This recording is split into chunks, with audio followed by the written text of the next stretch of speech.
la venta ilegal de medicamentos, que entre el año 2021 y 2022, Carla, aumentó un 1000%.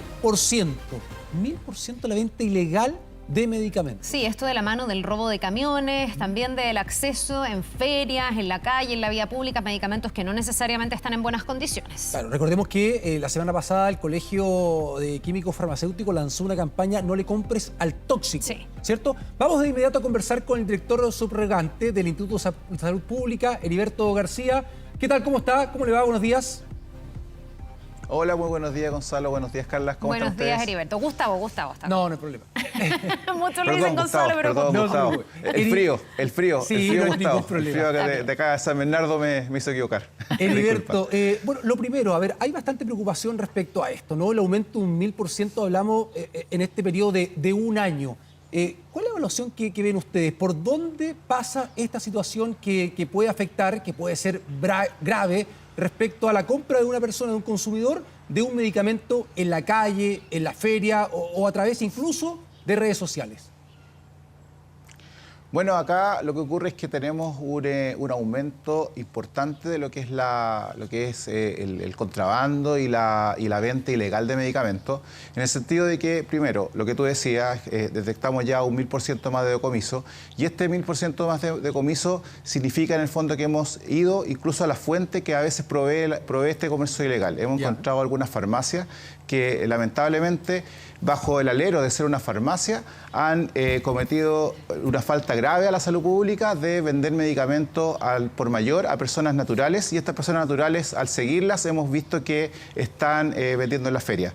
Esto es un trabajo que hemos hecho con la PDI, que hemos hecho con Fiscalía, pero nos sentimos un poquito amarrados de manos como Instituto de Salud Pública porque no hemos tenido todas las herramientas para poder detener esto, y en ese sentido es que ayer con el senador Castro se presenta un proyecto de ley que se va a presentar hoy día, bien digo, en el Senado, con las firmas transversales de todos los parlamentarios para poder avanzar en darle más atribución al Instituto de Salud Pública para poder detener esto. Ahora, Heriberto, me imagino que si esto existe y esto crece y este mercado ilegal de medicamentos se ha vuelto un negocio tan lucrativo, es también porque hay muchas personas dispuestas a comprar ese medicamento en la vía pública, en la feria. ¿Qué diagnóstico tienen ustedes ahí? Porque me imagino que hay un tema de precio, que obviamente es tentador ver que el medicamento es mucho más barato que la farmacia. Me imagino que hay un tema también de menos barreras de acceso a esos medicamentos para los que a veces se necesita receta, hay que ir al médico, hay que incurrir en un gasto. Por un lado penalizar, pero por otro lado me imagino que hay otros escenarios para poder avanzar y desincentivar este mercado, ¿no?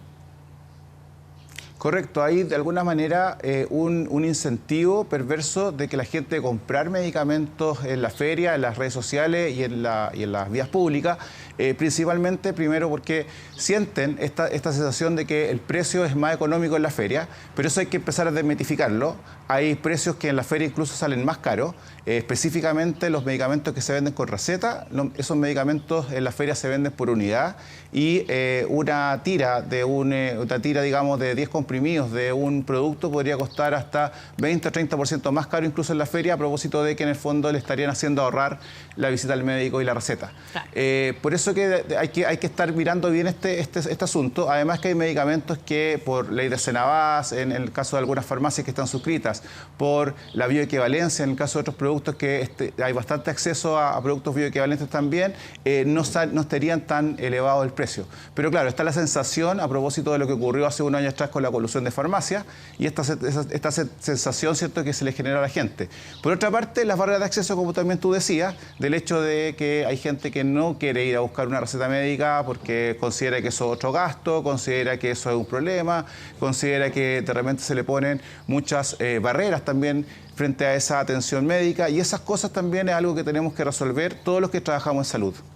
Heriberto, ¿en qué podría aportar la aprobación de la Ley de Fármacos 2, que lleva años de discusión en el Congreso? Porque claro, usted señalaba también esto a propósito de lo que está sucediendo con la venta ilegal de medicamentos, que el senador Juan Luis Castro ha presentado, quiere presentar un proyecto de ley, por ejemplo, con penas, ¿no?, que sean más efectivas, que sean de mayor aumento, incluso hasta de cárcel para quienes vendan medicamento ilegal. Pero el tema de la Ley Fármacos 2, ¿podría ayudar también en este tema?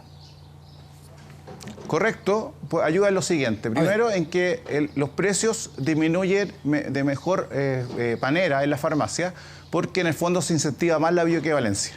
Ya. Segundo, porque el médico estaría obligado ahora en la receta médica, si la ley de fármacos 2 es aprobada, en hacer una receta con el nombre genérico del producto para permitir la intercambiabilidad.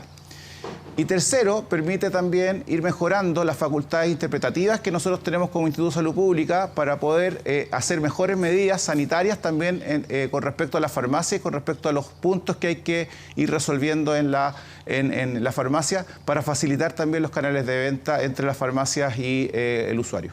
Ya, ¿y cuál ha sido la piedra de tope? Porque esto lleva ya más de 7 años. Queda solo que se discuta en el Pleno del Senado, también de la Cámara de Diputados, después de haber pasado incluso por comisión mixta. Se le había dado urgencia en mayo del año pasado y, sin embargo, esta ley todavía no sale. ¿Cuál ha sido la piedra de tope si es que tiene beneficios y si podría combatir este mercado ilegal de medicamentos?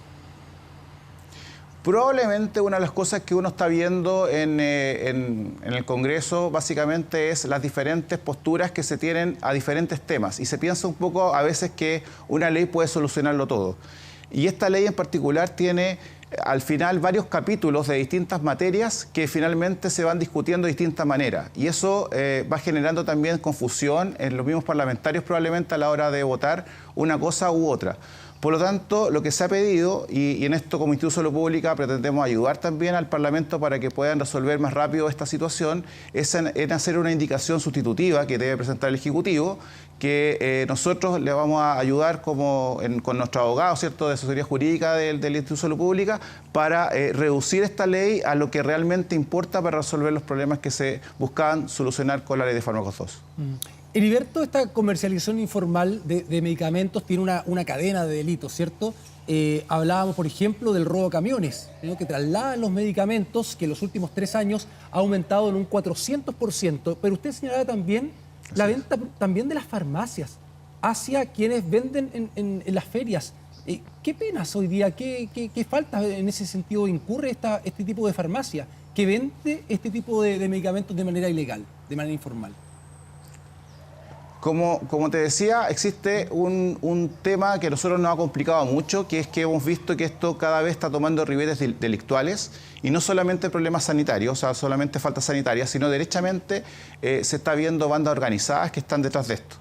Estas bandas organizadas que están detrás de esto obviamente nos hacen sentir que nosotros como instituto necesitamos mayores herramientas y por eso en el fondo este proyecto de ley que busca darnos más herramientas para, por ejemplo, revisar las facturas de las farmacias para poder ver si hay desvío, para poder saber a quién les está vendiendo también, porque de repente hemos encontrado ventas que nos parecen extrañas, es decir, droguerías que le venden a farmacias una cantidad mayor que a otras farmacias, por ejemplo, de productos como codeína.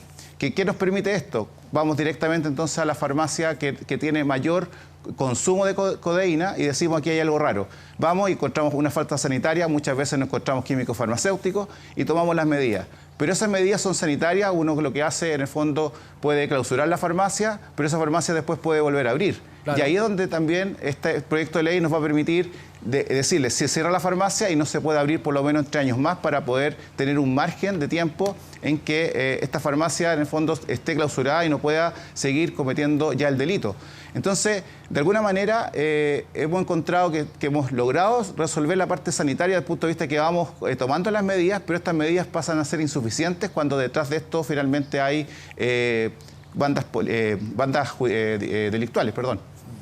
Le queremos agradecer a Heriberto García, director subrogante del Instituto de Salud Pública, por haber conversado con nosotros de este tema que es muy relevante y además ahí también como consumidores, ¿no?, cuestionarse, preguntarse si no hay una responsabilidad al alimentar un mercado que es ilegal y que además es riesgoso. Que le vaya muy bien y que tenga un buen día. Muchas gracias, igualmente para ustedes. Gracias, Heriberto, que esté muy bien.